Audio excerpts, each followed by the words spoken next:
In the near future, the mining spaceship Borealis is flying across space. The whole crew is sleeping in cryopods because they still have 4 years left to arrive at their destination. Suddenly, an asteroid hits the ship, causing enough damage to raise the alarm. In a pod, Andy is startled awake by a video of his family, who are still on Earth. The ship's AI announces there's been a hull breach and the survival system has been activated. A bunch of mechanical arms start building a special suit around Andy, which includes a limited oxygen supply and its own AI. Then the emergency launch is activated and all the cryopods are ejected from the Borealis. Most of them fly away safely, but a couple get caught in the fire as small explosions start going off on different sections of the spaceship. The robot arms finish building a helmet around Andy's head before the cryopods fire up the thrusters. However, when they enter the atmosphere of the nearest planet, the gravitational pull is so strong that the cryopods start falling at dangerous speed. Some of them even catch on fire and explode on the way down. Andy's pod opens its wings, but they start breaking and the pod loses its thrusters. Suddenly it hits some elevated terrain and it crashes, sliding down the hard land for a few seconds until it finally stops against a pile of dirt. An unconscious Andy sees a quick vision of his family before waking up, and the AI thinks he's having a heart attack. But Andy deactivates the defibrillator just in time. He looks out the window and notices he's stuck in a deserted land. When he tries the radio, nobody answers. Suddenly the pod moves and the AI explains they're on unstable terrain, so he needs to leave. However, when he tries to open the pod, nothing happens. Then, Andy checks the survival kit, only to discover he doesn't have a flare gun because his rank is low. Kicking the door doesn't do anything either, so Andy tries with the fire extinguisher, which finally breaks the glass.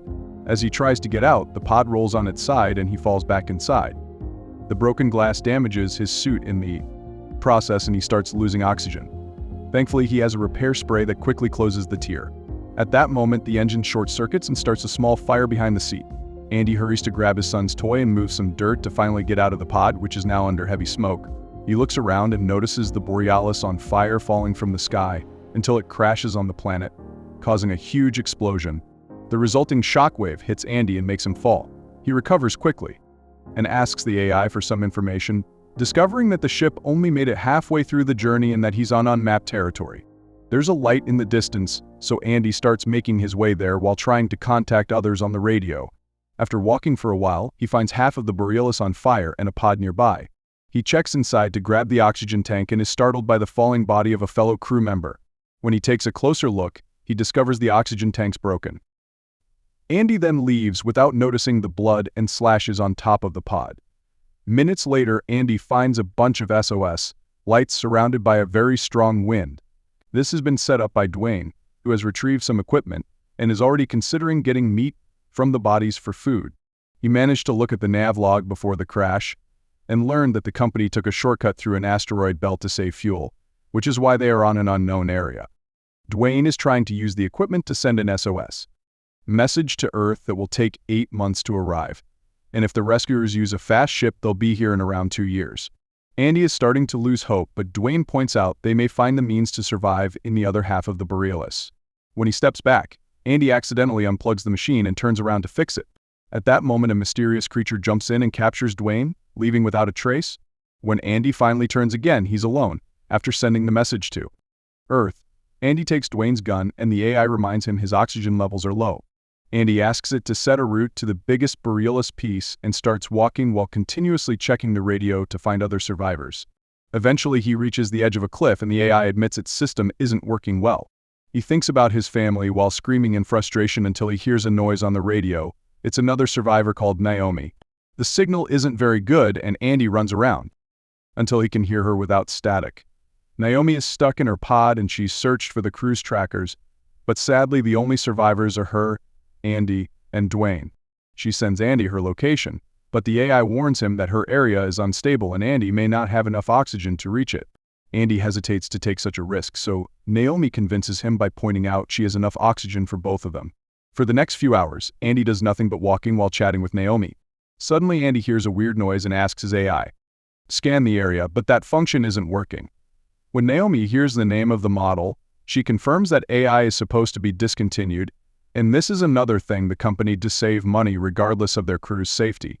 It's nighttime by now and Andy has to be careful while he walks because his helmet lights isn't very strong.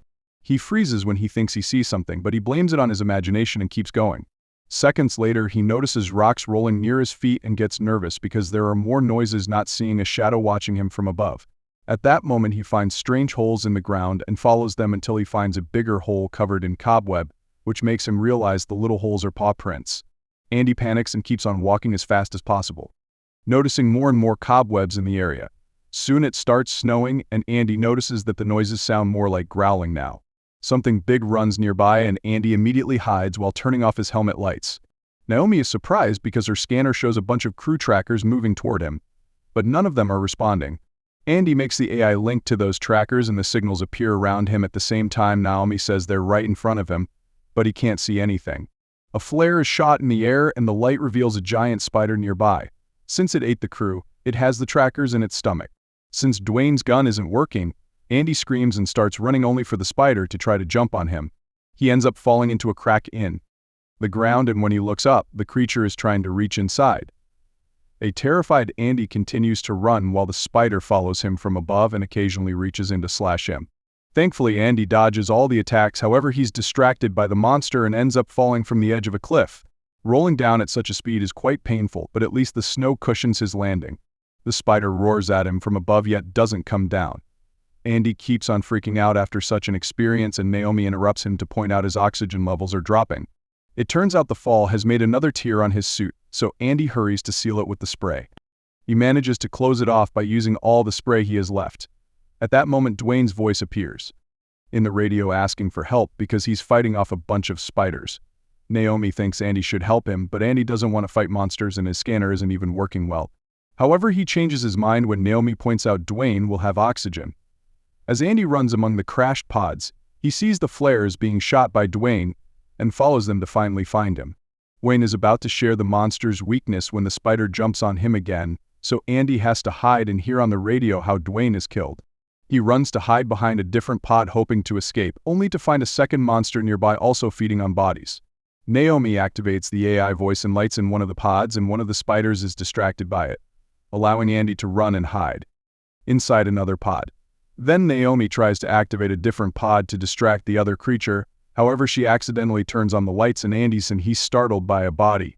Thankfully, she manages to activate all the other pods too, and now that both spiders are distracted, Andy can finally run away. Soon the monsters realize they were tricked and start following him, only to freeze when Andy enters a foggy area. After the spiders leave, Andy tells Naomi she should be finding a safe spot too, but Naomi can't feel her legs. She's starting to have a panic attack, so Andy sings the song he used to sing for his son to help her calm down. Afterward, he keeps going and comes across a bunch of fireflies creating a beautiful view with their lights. One lands on his helmet and suddenly turns red to attack him. It can't do damage alone, but soon the other fireflies turn red as well and attack him together. Just running a bit is enough to leave them behind. However, a growling sound indicates the fireflies were scared of something else. Suddenly, the ground opens and a monster's giant mouth comes out to capture Andy, covering him with a nasty substance to keep him frozen in place. Andy is swallowed little by little until every inch of his body is inside the beast's mouth. Remembering the AI, Andy announces he's having a heart attack. The defibrillator is activated and the resulting electric shock is so strong that the monster spits Andy out. The creature is now pretty angry and coming for him, so Andy runs to hide inside something that looks like a tree trunk. There's a hole in the ground there, causing Andy to fall and end up in a firefly nest. The little aliens immediately turn red and start poking him while he runs, only leaving him alone when he manages to get out of the tunnel. Afterward, the AI informs Andy that his current oxygen level will be enough to reach the Borealis, but not likely to reach Naomi, who also thinks he should go to the ship. Andy refuses to give up now and keeps running in her direction. Soon he's surrounded by flames from the crash, and he has so much trouble breathing that he falls. Gathering the strength to push through, Andy forces himself to move again and finally finds Naomi in her pod. She immediately opens the door to let him in, and now he can breathe easily again. Next, he tries to get her leg out, but just his hands aren't strong enough. Thankfully, since she's higher ranked, her emergency kit has many tools, and Andy can use one to get her unstuck. Naomi feels a bit of pain, but at least the leg isn't broken. After taking a moment to rest, the duo grabs the flare gun and the repair spray and get going. The pain makes it hard for Naomi to walk, so Andy improvises a splint that helps her. While Naomi checks out Dwayne's gun, a horde of spiders slowly surrounds them. The duo immediately starts running, and Naomi keeps asking her suit AI to inject her with medicine to keep her leg moving. As the spiders chase after them, Naomi and Andy make it to the other half of the Borealis, which seems to be in decent condition. The duo keeps running and Naomi falls, so Andy helps her slide down to go faster. The spiders are already getting closer to jump, and the duo keeps pushing the crash debris to block the way behind them, only for them to fall as well. A spider is about to get them, so Naomi shoots a flare, causing the monster to run after it. She shoots a second one to distract the other spiders too, and now they can keep running up the hill until they finally enter the Borealis. Naomi is having trouble with the control panel and the spiders are getting closer. But when one is about to get in, she finally shuts it down and the door kills the creature. The other spiders begin pounding on the door while Naomi and Andy go to investigate. There is quite an amount of damage, but the lights are working, meaning the backup generator is good. The cargo hold has boxes of supplies and a stabilized atmosphere, so they should be able to survive here until help comes. On a corridor there is a trail of blood, and they follow it until they find the main console, which is covered in guts and cobweb. The duo hides when they see a big spider come in and open its stomach to drop even more human parts and even a helmet. Andy feels sick and forces himself to swallow the puke. Thankfully the spider leaves without seeing them and the duo tries to move, but suddenly a hatch from the ceiling opens for an even bigger monster to come out. Andy immediately closes the door for safety, yet Naomi scolds him, explaining now they're stuck in an airlock. As the spider starts pounding on the right door, Andy starts hitting the left one with a tool, but it's useless. They can only give up and sit to wait for their end. Andy plays a video of his family while telling Naomi that they died during a car crash, and now he deals with survivor guilt because he'd been driving. Naomi scolds him again and reminds him she's alive thanks to him. Naomi and Andy hug, thinking they are about to die. But at that moment, Naomi finds an orb full of fireflies stuck on Andy's scrum. When the spider finally breaks in, they throw the orb at it and the fireflies immediately attack the creature, making it back off. The duo presses a button on the main panel to open the other door and quickly run toward the cargo bay, only to stop when they discover they are on an elevated platform. The spider manages to get the fireflies off its body and comes after the humans, who cannot close the door. They jump off the platform to dodge the attack, and the spider lands on the cargo bay at the same time they do. It recovers very quickly and comes after them again, so Andy throws his spray right into its mouth. The monster bites it and the spray explodes on its face, giving the duo the chance to run. Afterward, the spider runs on the ceiling to reach the humans faster and jumps to land right behind them. They both fall, but Naomi gets up quickly and runs to make the monster chase her, saying Andy must figure out a way to kill it. Noticing there's still pods in the cargo bay, Andy asks his AI to find a working one, which is on the very top.